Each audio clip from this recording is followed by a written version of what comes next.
Mesdames, Messieurs, bonjour et bienvenue sur Amani TV, la télé de l'Afrique. On se retrouve aujourd'hui dans votre émission Un jour, une sourate, une invocation. Et la sourate choisie aujourd'hui est la sourate At-Tawbah. La sourate At-Tawbah est une sourate composée de 129 versets. C'est la seule sourate de tout le Saint-Coran qui ne débute pas par la mention Bismillahi ar-Rahmani ar-Rahim au nom du miséricordieux, le très miséricordieux. Les sujets étudiés dans la sourate At-Tawbah sont le repentir, qui est aussi la traduction du titre de cette sourate, At-Tawbah et ses conditions. Le verset choisi dans cette sourate est le verset 128 et 129, nommé Lahat Jakum. Je vous propose à présent de l'écouter avec Abdou Aziz Anne.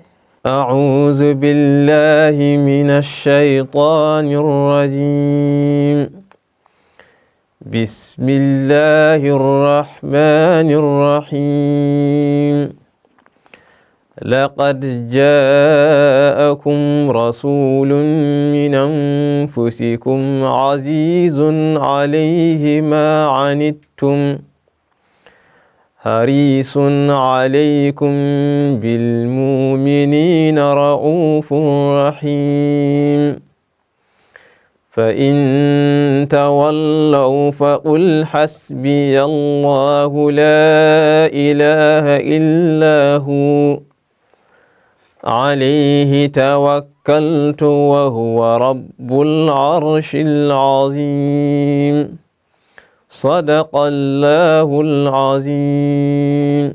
Merci à Abdou Aziz Anne pour cette belle récitation des versets 128 et 129 de la sourate At-Tawbah. Il faut savoir que pour bénéficier des bienfaits de ce verset, il faut le réciter une fois après les prières obligatoires. Dieu préservera ton cœur de toute tâche ainsi que ta foi de toute mort subite. Il facilitera à toute personne qui le récite le droit comportement de tous ses membres. À présent, je vous propose l'invocation du jour, une invocation que tout le monde devrait connaître, une invocation destinée à nos parents. Et c'est toujours avec Abdou Aziz Anne. Bismillahirrahmanirrahim. Rabbi irhamhuma kama rabbayani saghira. Merci à Abdou Aziz Anne pour cette invocation, une invocation qui se traduit par Ô Allah, fais-leur tout de miséricorde comme ils m'ont élevé tout petit. Une invocation très importante que tout le monde devrait apprendre. À présent, nous allons passer à l'histoire du jour qui concerne les compagnons du prophète Mohammed sallallahu alayhi wa sallam. Aujourd'hui, Abdoulaye Wade va nous parler de Salman. Merci beaucoup Adia. Notre héros de ce jour vient de Perse. Salman al-Farisi a fait un long périple pour atteindre la vérité. Son récit est émouvant, rempli de péripéties ô combien difficiles. Ses ancêtres étaient des zoroastriens. Salman était attaché au mazdéisme de sorte qu'il ne quittait jamais le feu qu'il alimentait, ne le laissant jamais s'éteindre. Alors que son père l'a envoyé un jour dans une de ses fermes, Salman va passer à côté d'une église, ce qui va susciter son intérêt pour le christianisme. Salman annonce à son père sa découverte ainsi que sa volonté de rejoindre le christianisme. Son père furieux va emprisonner Salman, mais il va s'échapper et ira en Syrie, puis dans d'autres localités encore.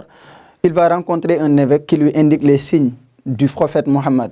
Mais le voyage sera long avant de rejoindre ce prophète-là. Salman sera acheté comme esclave, il sera amené à Médine et il ira jusqu'à se rendre compte qu'effectivement, il a rencontré le prophète à Quba et a vérifié les signes, comme quoi que le messager ne mange pas le monde, il mange le présent et porte sur les épaules les signes de la prophétie. Le prophète l'aidera ensuite avec les compagnons à être libre. Et lors de la fameuse bataille des tranchées, Salman va montrer son génie dans la stratégie militaire avec des tactiques jusque-là inconnues chez les Arabes.